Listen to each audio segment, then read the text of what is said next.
Bonjour à tous, bienvenue sur notre page Gaba Multiservice.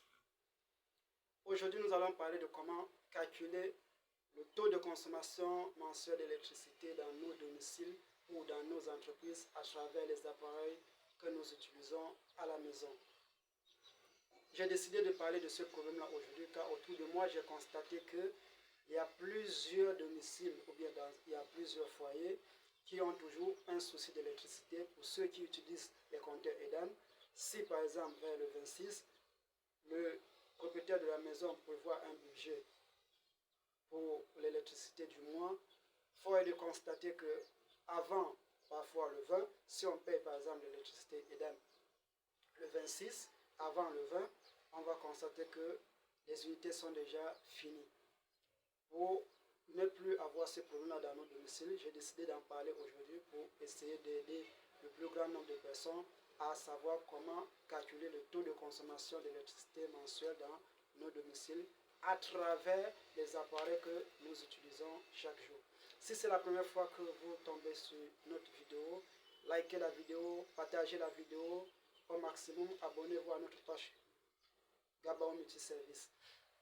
Donc, comme je disais en préambule, nous allons aujourd'hui voir comment est-ce qu'on peut calculer le taux de consommation mensuelle d'électricité que nous consommons pour ne pas avoir ce problème-là. Si vous êtes un entrepreneur, par exemple, dans votre business plan, au niveau du plan de financement de votre entreprise, vous allez devoir prévoir un budget pour le paiement mensuel de l'électricité dans votre entreprise. Et pour prévoir un budget, on ne va pas le prévoir à l'aveugle. Il va bien falloir savoir combien est-ce qu'on peut dépenser chaque fin du mois. Pour avoir une idée bien précise de la question, il va falloir que on puisse calculer le taux de consommation par appareil et ensuite journalier, ensuite par mois. Donc, on va d'abord voir sur les appareils, il y a des étiquettes qui sont collées parfois derrière. Vous avez des appareils qui sont par exemple d'une puissance de 150 watts. D'accord? Lorsque vous avez un appareil de 150 watts, si c'est un étiquette qui est collé derrière, qui est écrit dessus 150 watts, ça veut dire que votre appareil consomme 150 watts par heure. Donc, pour connaître le taux de consommation journalière sur un appareil, il va falloir calculer, mettre au maximum ou bien au minimum le temps de consommation d'un appareil par jour. Par exemple, si vous utilisez votre poste téléviseur pendant 4 heures ou bien 5 heures de temps par jour, vous devez faire 150 watts multiplié par 4 ou bien 5 heures de temps d'utilisation par jour. Et le chiffre ou bien le résultat que vous allez trouver, vous allez devoir calculer ces résultats-là. Vous allez devoir les multiplier par 30 pour calculer, pour trouver le résultat exact de consommation d'un poste téléviseur mensuel. D'accord? Ainsi de suite, si vous avez par exemple un congélateur bien un frigo, les frigos par exemple ont une capacité, ont une puissance d'environ 85 watts heure. Donc, si vous avez un frigo dans votre domicile, vous allez tout simplement calculer fois 24 heures parce qu'en général, on ne débranche pas les frigos ou bien encore les congélateurs. Mais il va falloir connaître la puissance exacte de votre frigo ou bien de votre congélateur.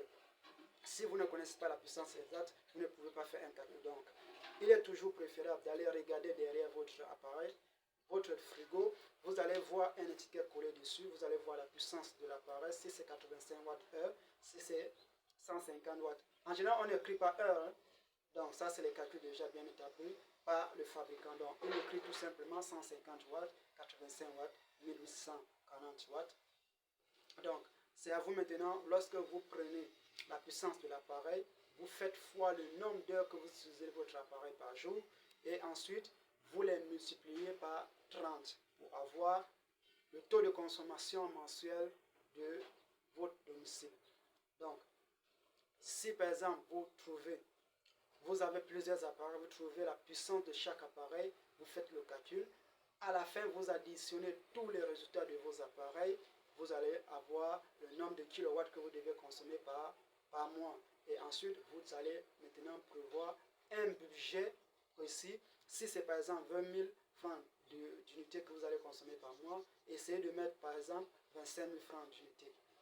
Là, vous êtes sûr que vous n'allez pas avoir ce problème-là, même si un enfant utilise, ou bien un travail utilise des appareils au-delà des 4 heures de temps, ou bien des 5 heures de temps, qu'on utilise des appareils par jour, vous n'allez pas avoir un souci d'électricité avant la fin du mois, ou bien avant le temps que vous allez prévoir pour pouvoir acheter les unités.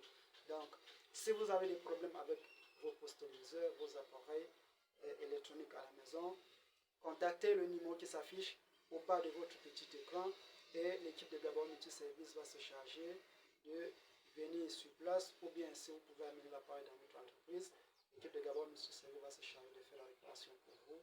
Et partagez la vidéo au maximum, likez la vidéo et merci à tous ceux qui nous encouragent. Merci, chocolat.